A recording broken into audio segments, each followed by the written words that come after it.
Hello বিয়স, আবার একটা নতুন ভিডিও নিয়ে হাজির হলাম। 5 ধরনের 5 মাছের পোনা। হ্যাঁ বিয়স, ফিশারম্যান ভিডিও চ্যানেল। এখানে যে মাছগুলো দেখতেছেন সেটি হলো কার্পু মাছ এবং কি কাপ জাতীয় মাছ। সেই ক্ষেত্রে মাছের এখানে তথ্য অতএব বিনোদন কিভাবে মাছ চাষ করলে সাফল্য হবেন সেই ক্ষেত্রে কিছু তথ্য দেব। অতএব আমরা এখানে যে সাইজের মাছের পোনাটা রয়েছে সেই সাইজের পোনাটা বিক্রি করে থাকি। হ্যাঁ ব্রিয়স, এখানে দেখতেছেন কার্পু মাছ। এই কার্পু মাছের পানি আপনার থাকতে হবে পুকুরের আয়তন 3 থেকে 4 ফিট অথবা 5 ফিট। সেই ক্ষেত্রে খাদ্য হিসাবে খৈল কোড়া অতএব গোবর দিলেই আপনার পুকুরের জন্য অনায়াসে মাছ বড় হবে। হ্যাঁ ব্রিয়স, কার্পুর মাধ্যমে যে দেখা গেছে মাছের হোয়াইট কম হলে তাহলে আপনারা সার কিছু কিছু পরিমাণ ব্যবহার করতে হবে। বেশি পরিমাণ সার ব্যবহার করলে মাছগুলো কিংবা মজে যেতে পারে, তার জন্য রয়েছে কিংবা নষ্ট হয়ে যায়। হ্যাঁ ভিউয়ার্স, তার মাধ্যমে আরেকটি মাছ রয়েছে, সেটি আপনাদেরকে দেখাই দিচ্ছি। ভিডিওটা আপনারা সম্পূর্ণটা দেখবেন। অতএব আপনারা চাষ করার সমস্যা যদি হয়ে থাকে তার জন্য আপনারা ভিডিও নিচে কমেন্টে জেনে নেবেন। হ্যাঁ ভিউয়ার্স, এখানে দেখতেছেন মনোসেক্স তেলাপিয়া মাছ। যে তেলাপিয়া মাছ আপনারা পুকুরে কিংবা বায়োব্লকের ক্ষেত্রে আপনারা চাষ অনায়াসে করতে পারেন। তার জন্য রয়েছে খাদ্য প্রতিদিন 2 বেলা করে ব্যবহার করতে হবে এই মনোসেক্স মাছের জন্য। মনোসেক্স মাছটি হলো এক ধরনের একটি মাছ, সেটি হলো সাগরোক্ত মাছ। সেই ক্ষেত্রে দেখা গেছে এই মাছগুলো নির্বাচিত করে তারপর দমে মাছের ডিম উৎপাদন এবং কি আমাদের হ্যাচারিগুলোতে উৎপাদন হয়ে থাকে। সেই জন্য রয়েছে মনোসেক্স মাছ, সেটি হলো হরমোন খাদ্যর মাধ্যমে মাছটি মনোসেক্স হয়ে থাকে। হ্যাঁ বিয়স, কোয়ালিটি হিসাবে অথবা গুণগত মান চাষ সম্পর্কে তথ্য এই মনোসেক্সের ব্যাপারে আপনার কমেন্টে জেনে নেবেন। এখানে মাছগুলোর সাইজ একসাথে জর্জরা মাছের পোনা। সেই ক্ষেত্রে ভালো লাগলে অবশ্যই আপনারা কমেন্টের মাধ্যমে অর্ডার করে দিতে পারেন। সেই ক্ষেত্রে আমরা সরাসরি হোম ডেলিভারি দিয়ে থাকবো বাংলাদেশের যে কোনো প্রান্তে।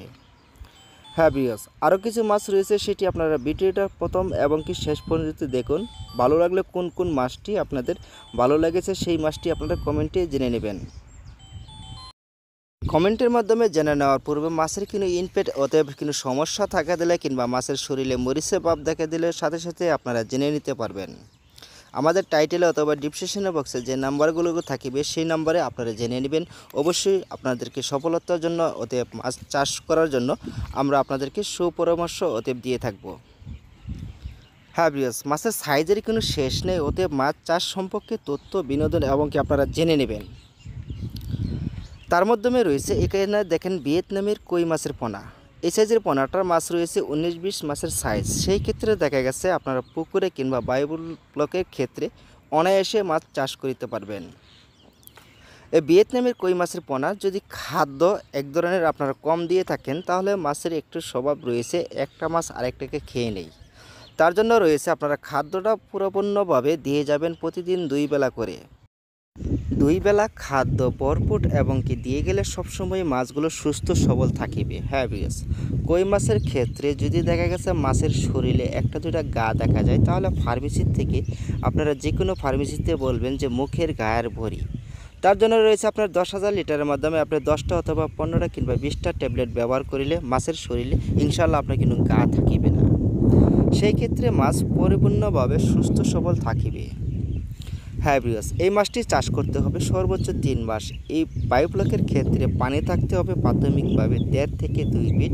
অতএব পুকুরে পানি থাকতে হবে 2.5 ফিট অতএব 3 ফিট। তার মাধ্যমে রয়েছে 3 ফিটের মাধ্যমে সবচেয়ে ভালো হয়ে থাকে।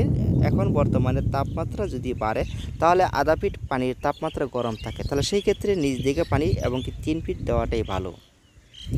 এখানে যে মাছগুলো দেখতেছেন সেটি হলো দেশি ট্যাংরা গুলশা বলা হয়। এই সাইজের পোনার জন্য আপনারা বায়োব্লকে কিংবা পুকুরে অনায়াসে দিতে পারেন। সেই ক্ষেত্রে কিছু কিছু মাছের সাথে আপনারা মিক্সর হিসাবে ব্যবহার করতে পারেন। এই গুলশা মাছের খাদ্যতে এবং কি তেমন একটা খরচ হবে না, খুবই অল্প খরচে আপনারা মাছ চাষ করতে পারবেন। আপনার 1 কেজি মাছ বানাতে গেলে অতএব 1 কেজি মাছ তৈরি করতে গেলে আপনার খাদ্য খরচ হবে মাত্র আপনার 35 টাকা, অতএব 40 টাকার ভিতরে খরচ হবে। হ্যাঁ ভিউয়ার্স, মাছের যদি শরীরে কোনো স্পট দাগ দেখা যায় তাহলে আপনারা এই গুলশা মাছের জন্য পেথিলিন ওষুধ ব্যবহার করবেন। হঠাৎ করে লবণ আর চুন আপনারা বেশি পরিমাণ দিবেন না পুকুরের ক্ষেত্রে কিংবা বায়োব্লকের ক্ষেত্রে। তার জন্য যদি চুনের অথবা লবণের পরিমাণটা দিয়ে থাকেন, মাছের শরীরে দাগ থাকলে সেই ক্ষেত্রে মাছগুলো আরও তাড়াতাড়িভাবে মারা যাবে। তার জন্য রয়েছে আপনারা সিম্পল হিসাবে জেনে নেন। অতএব আরও কমেন্টের মাধ্যমে গুলশা মাছের কিন্তু শরীরে ইনফেক্ট দেখা দিলে তাহলে আপনারা কমেন্টের মাধ্যমে বলে দেবেন, আমি আপনাদেরকে ওষুধের নাম বলে দেবো। হ্যাঁ ভিউয়ার্স, ভিডিওটা যদি ভালো লাগে অবশ্যই লাইক করতে ভুলবেন না। চ্যানেলটি সাবস্ক্রাইব করার জন্য পরবর্তী ভিডিও